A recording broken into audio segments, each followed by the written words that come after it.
कैसे हैं आप सब। होपफुली सब ठीक होंगे। आज एक नया टॉपिक लाया हूँ। आज का सवाल है, क्या मुझे मर्चेंट नेवी ज्वाइन करना चाहिए या नहीं। बहुत हॉट टॉपिक है क्योंकि काफ़ी लोगों को बहुत डाउट होता है एंड वो हेजिटेशन में होते हैं कि हम ज्वाइन करें या ना करें। बेचारे लोगों को कहीं से पूरा क्लैरिफिकेशन भी नहीं मिलता। तो जो मैं बताऊंगा वो ध्यान से सुनना। होपफुली वो आपको हेल्प करेगा, बहुत हेल्प करेगा। एंड आप लोगों को पता ही है जो है, मैं फैक्ट इन्फॉर्मेशन देता हूँ। तो देखो, मर्चेंट नेवी ज्वाइन करने में कोई दिक्कत नहीं है। It's a very good profession, क्योंकि आपको जो पैसा मिलता है आपकी मेहनत का है। और पूरा पैसा जो है आपका बिल्कुल वाइट मनी है, एकदम सब कुछ ब्लैक एंड वाइट होता है, आपके अकाउंट में आता है, सारा क्रेडिट होता है, एनआरई अकाउंट में आता है, जो कि टैक्स फ्री भी है। अगर टैक्स का क्राइटेरिया है, अगर आप साल में 185 डेज आउट ऑफ इंडिया करते हैं तो आपका टैक्स नहीं लगेगा। अदरवाइज आपकी सैलरी के हिसाब से अगर आप टैक्स रिटर्न फाइल करोगे तो आपको टैक्स देना पड़ता है। तो सवाल हमारा ये था कि मर्चेंट नेवी ज्वाइन करें या नहीं करें। मैं ये बताना चाहूँगा, आप ज्वाइन कर सकते हैं। देखो, उन बच्चों को कभी प्रॉब्लम नहीं आती जो हॉस्टल में पढ़ाई किए हैं, जैसे जो घर से शुरू में बाहर रहे हैं, जिनका चाइल्डहुड से, बचपन से वो घर में बाहर रहे हैं, लाइक नवोदय स्कूल में पढ़े हैं, सैनिक स्कूल में पढ़े हैं, या फिर और कौन से स्कूल होते हैं, सेंट्रल स्कूल, उसके अलावा जो भी है XYZ। I am talking about this hostel. तो जो हॉस्टल में पढ़े हैं उनको दिक्कत नहीं आता, लेकिन जो घर में रह के स्कूल जाते थे, स्कूल पढ़ते थे, उनको यहाँ पे थोड़ी दिक्कत आ जाती है। क्यों? क्योंकि उनको आदत नहीं है घर में रहने की।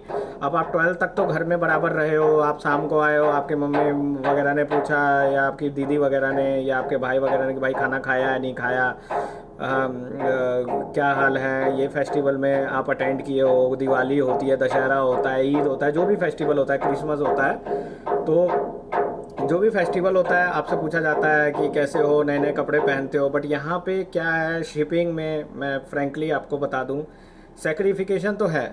सेक्रीफिकेशन तो आप ये मत सोचो कि दिवाली है तो 100% दिवाली सेलिब्रेट होगी ही होगी शिप पे, क्योंकि उस टाइम आप बिजी रहे होंगे, आपका वर्क शेड्यूल दूसरा होगा, आप पोर्ट पे होंगे, या फिर आपका कार्गो ऑपरेशन चल रहा होगा, या नेवी जो भी है।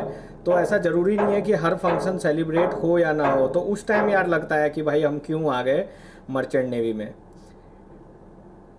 इसके अलावा काफ़ी सारे रीज़न हैं जो कि मैं पहले भी डिस्कस कर चुका हूँ अपनी पुरानी वीडियोस में। ये तो मैंने एक छोटा सा एग्जांपल दिया।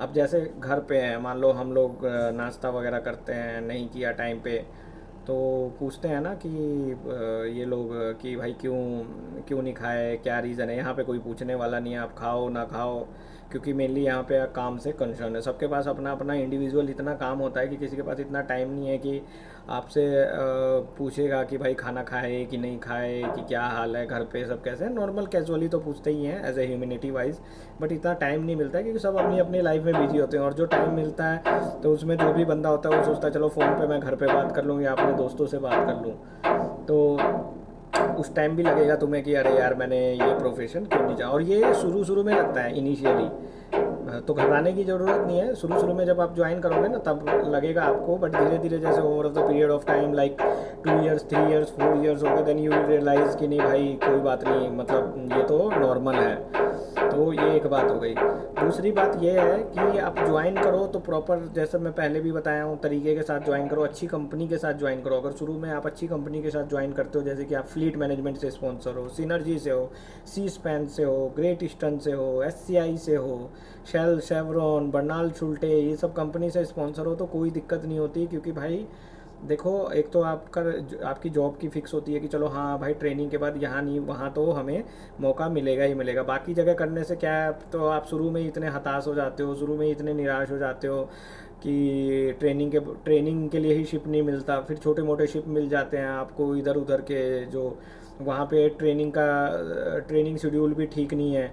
अभी क्या है, जो अच्छे शिप्स हैं, ITF है, या फिर जो अच्छी कंपनीज़ हैं, रेपुटेड कंपनी है, वहाँ पे rule and regulation diligently follow होता है।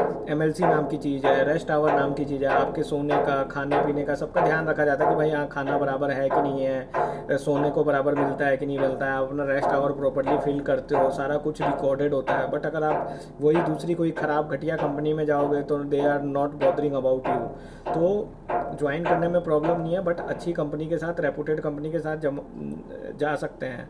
जो विद्यार्थी वाकई में स्ट्रगल कर रहे हैं या पुअर फैमिली बैकग्राउंड से बिलोंग करते हैं, जिनके पास वाकई में फाइनेंशियल कंडीशन बहुत वीक है, तो वो ज्वाइन कर सकते हैं इस प्रोफेशन को। मगर कंडीशन ये है कि सही तरीके से ज्वाइन करें, नहीं तो वो भी बर्बाद हो जाएंगे।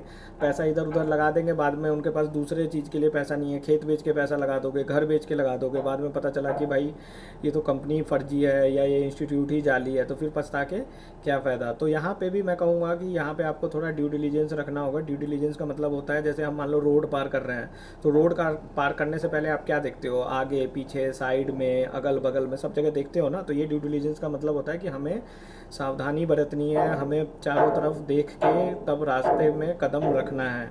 अच्छे लोगों से सलाह लो।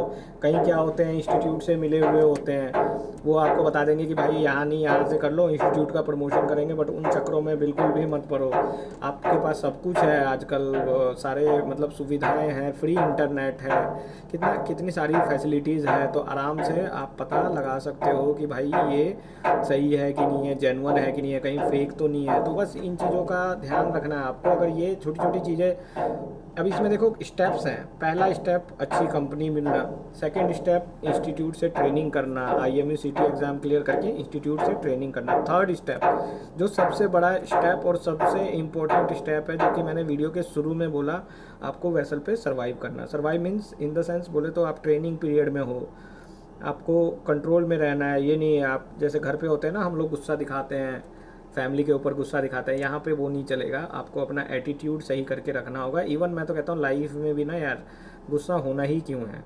अब देखो मैं तो बिल्कुल कूल हूँ, सही बताऊँ, मुझे तो गुस्सा बहुत ही रेयरली बीच बीच में आने लगा था, पर अभी फिर से मैं बैक टू नॉर्मल पोजीशन में हूँ, बिल्कुल गुस्सा नहीं आता। तो ये चीज़ का ध्यान रखना है, छोटी छोटी चीज़ें हैं, अगर इन चीज़ों में आप केयरफुल रहोगे तो ट्रस्ट मी इस प्रोफेशन में आप अच्छा कर सकते हो। You can do very good. आपकी फाइनेंशियल कंडीशन भी स्टेबल हो जाएगी। मैं ये नहीं कह रहा आजकल यहाँ से भी ज़्यादा पैसा शोर में है, मगर हमें क्या चाहिए, इमीडिएट मनी चाहिए। और यहाँ का पैसा क्या है, आपका सारा कुछ आपके अकाउंट में है, सब कुछ मीन्स आपको प्रूफ के साथ मिल रहा है, आपकी मेहनत का पैसा है। बाकी जगह क्या है, आप दूसरी जगह शोर में किसी बंदे को देखोगे तो भाई कमा रहा है 30,000, मगर फिर इधर उधर से कमा रहा है, तब जाके लाख 1.5 लाख रुपए कमाता है। यहाँ ऐसा नहीं है। अगर आप GP रेटिंग भी करते हो, आपने सही इंस्टीट्यूट से किया है, स्पॉन्सरशिप के साथ किया है, सही ट्रेनिंग किया है, तो मैंने बताया था ना इससे कि पहले एक GP रेटिंग करने वाला भी महीने में 1 से 1.5 लाख के रुपए में सैलरी कर सकता है। ये उसकी मेहनत का पैसा है, मैं क्रेडिट देता हूँ उसकी मेहनत को, और कुछ नहीं है। बाकी मैंने बोला था मैं सेफ्टी के ऊपर बनाऊंगा, क्योंकि सेफ्टी को लेके मैं बहुत कंसर्न हूँ। इंसिडेंट्स होते हैं, हादसे होते हैं, तो इस चीज़ का ध्यान रखना है। तो सेफ्टी के ऊपर मेरी रहेगी वीडियो, डोंट वरी, सब हो जाएगा, सब टाइमली हो जाएगा और अच्छा करोगे आप, ये मेरी गारंटी है। And wish you all the best. ये मैंने कैजुअल वीडियो इसलिए बनाई है ताकि आप लोगों को समझ में आए कि मैं बताने की कोशिश क्या कर रहा हूँ। तो मिलेंगे फिर नेक्स्ट वीडियो में, तब तक के लिए गुड बाय, टेक केयर, जय हिंद।